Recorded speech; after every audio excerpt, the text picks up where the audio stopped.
Welcome back. We know that after-school programs are important not just for academics, but for social skills as well. Yeah, but our next guest says not all after-school programs are alike, and she sees a disturbing trend in how some of them function. We are happy to welcome Bianca Baldridge to the Morning Blend. She's a scholar, educator, she's smart, and she's a youth advocate who wrote this book, Reclaiming Community, Race and the Uncertain Future of Youth Work. Great to meet you. Thank you for having me. This sounds like a very, and when I say thoughtful, I kind of mean cerebral, but it sounds like a very in-depth book about a very important topic. Yeah, absolutely. Community-based after-school programs are such a core fabric of educational opportunity for young people, and they're sacred spaces, right? They're not like school for a reason. They're a place where students can come to, have help with homework, but then also learn skills for organizing and activism, develop emotional skills, political awareness, identity development. All those things are important for a well-rounded education.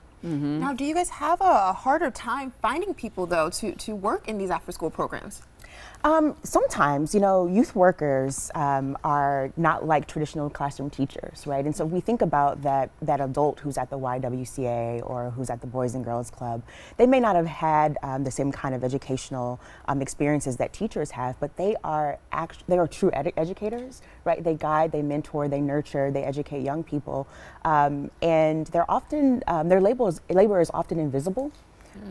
And their profession actually fixes a lot of precarity, and so sometimes they're not paid, very well.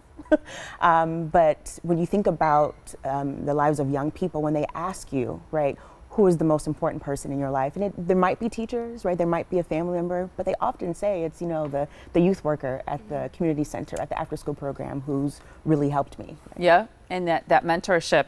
So I'm going to talk about the downside, but first, the positive, the upside to community-based youth programs. Yeah, the upside is I call them sacred spaces, right? When we think about sometimes the violence that takes place in schools, particularly for Black and Latinx kids around being over-disciplined in schools, community-based organizations are spaces where they can come and just be, right? Where you don't necessarily have people telling you to do 25,000 things or in terms of your appearance, or just a place where you can be affirmed, where your identities can be affirmed, and so that sacredness I think is really special, right? Mm-hmm. And so my fear is that that what's sacred about those organizations can sometimes shift based on particular trends I'm seeing in educational policy.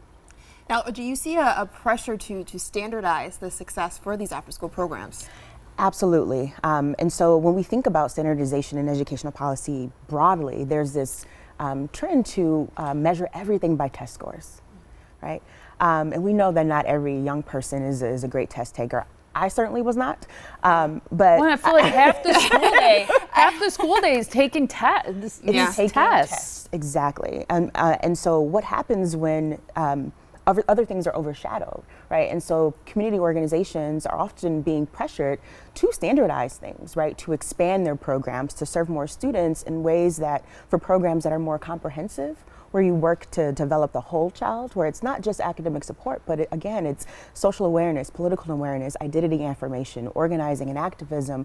Those things fall by the wayside when you're trying to do all these other things, and often those trends are often related to philanthropy and grants and foundations, and where people want to measure success by test scores. So standardization is one thing and important, because you mentioned trends that you think are not so great for programs. What are some of the other problems that you see? So as I mentioned before, this idea to serve more, right? When we think about the language of education operating as a business, right? And everything is on the market, everything is trying to be sold, and you're trying to compete with everything. And so organizations that are special because they've worked with young people over time. So I talk about an organization in the book that worked with students from 6th grade through their completion of college. And so that doesn't necessarily allow them to work with 5,000 students in a year. It allows them to work with a couple hundred, but in that work it's such an in-depth work, right? Where they got to know families, where they understand who students are personally, politically, as well as helping them academically. And so you don't get to do that careful whole child development, right, when you're pressured to expand, to serve more, to sort of compete with other organizations or other educational services. Yeah. And you know, let's talk about the book a little bit more. The changes in one organization that can bring be a lot for these students. You know, including like maybe like a staff turnover or something like that. Absolutely.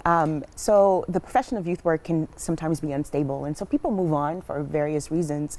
And there's always this tension in leaving. So I was a youth worker for forever, for well over a decade. In each city that I've been in, I've always been connected to a community organization. And leaving, right, is hard, right? You get to know students. You get to know them, not just their academic lives, but their social lives, their family lives.